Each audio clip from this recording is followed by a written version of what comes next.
Welcome back. The termination of TikTok. Bipartisan lawmakers introducing legislation to ban Gen Z's favorite social media platform nationwide. There have been several warnings from the intelligence community that the app could be weaponized by the Chinese government. Joining me now with his take is Oklahoma Senator and Senate Homeland Security Committee member James Lankford. Senator, welcome to the show. Always great to see you. Can we talk about TikTok? Because this is something that President Trump was moving forward with. He wanted to ban it. He felt that it was a national security threat to the United States, and now we continue to have these conversations, and that sentiment is being revised. Tell us.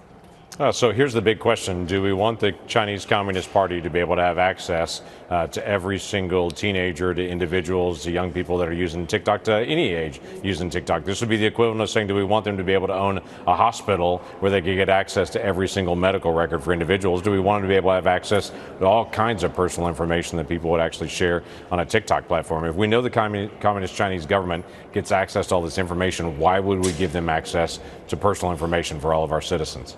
Senator Lankford, it's very popular here in the United States, with the Gen Z community, but with many others as well that have bought the line from ByteDance that nope, and no pun intended, we have a Chinese wall. The information in the United States does not come back to China. However, there's evidence that that's not necessarily the case. So if you are a Chinese company, you're connected with a Chinese company, the rule in China, the law in China is they've got to have access to all of your records. Welcome to a communist nation. We lose track at times. If it goes through China, it's going through the Chinese Communist Party. They're going to have access to whatever they ask access for. So ByteDance can say, we're totally separate. We just happen to run it through some servers in China, but we're unconnected on that. That's just hard to be able to believe. Okay.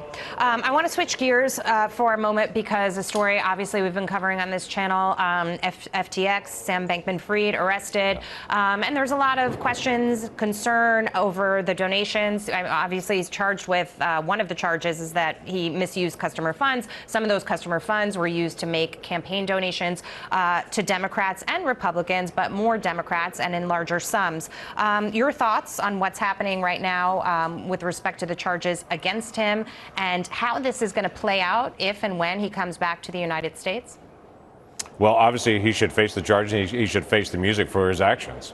He made decisions to be able to use the funds from one part and to be able to use it for other purposes, and then to be able to apparently use that for his personal uses, for his condominiums, for his vacations, and then also to do political donations as well. I think anyone who had any connection with him in any way with his company should look at those political donations and return them. We understand that President Biden in the donations actually came in his campaign. Number one was George Soros, and number two was this entity.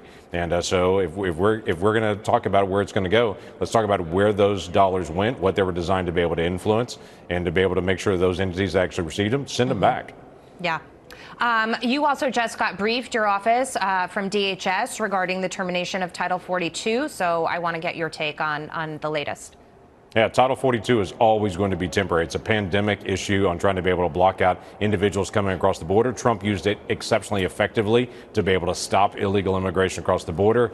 President Biden stepped in and slowly started turning it off. And now a court has said you've got to turn it off entirely on the 21st of December. This administration has known for a year and a half at least that it was going away. And they've said, we've got a plan, we've got a plan, we've got a plan. Now it's the week before. We just did a briefing with them today. They have no plan. They have no idea what they're going to do.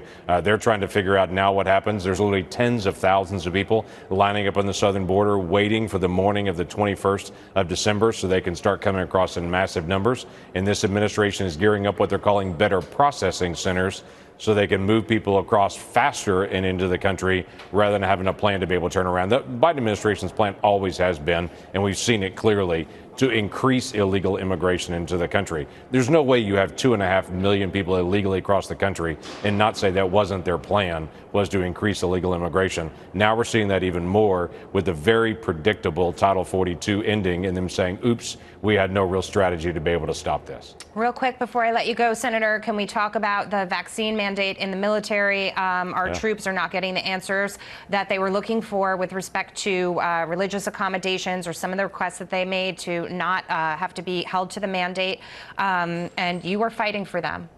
Yeah, there's lots of people who have been fighting in the Senate specifically on this issue of the vaccine mandate for our troops. Rand Paul, Ted Cruz, Marsha Blackburn, myself, multiple others. I've focused on the religious liberty issue on this. There's an accommodation issue that you should be able to ask for, a normal process in the military that they know how to be able to do through their chaplains. They've ignored that. Chaplains have made recommendations to commanders, and commanders just not given them an answer. They've just let it sit out there. And so we've been fighting for a year and a half to get an answer to these individuals, ask for an accommodation. Now this is going to pass the National Defense Authorization saying you can't require this vaccine mandate for individuals. I'm going back to the military again and say, what are you going to do to those folks that have asked for an accommodation? You need to just wave it through based on this new statute in the National Defense Authorization. But so far, they've not answered that question yet. Senator Lankford, we're going to have to leave it there. Thank you so much for joining me tonight. Great to see you. You bet. Good to see you again as well. Merry Christmas. Thank you. You too.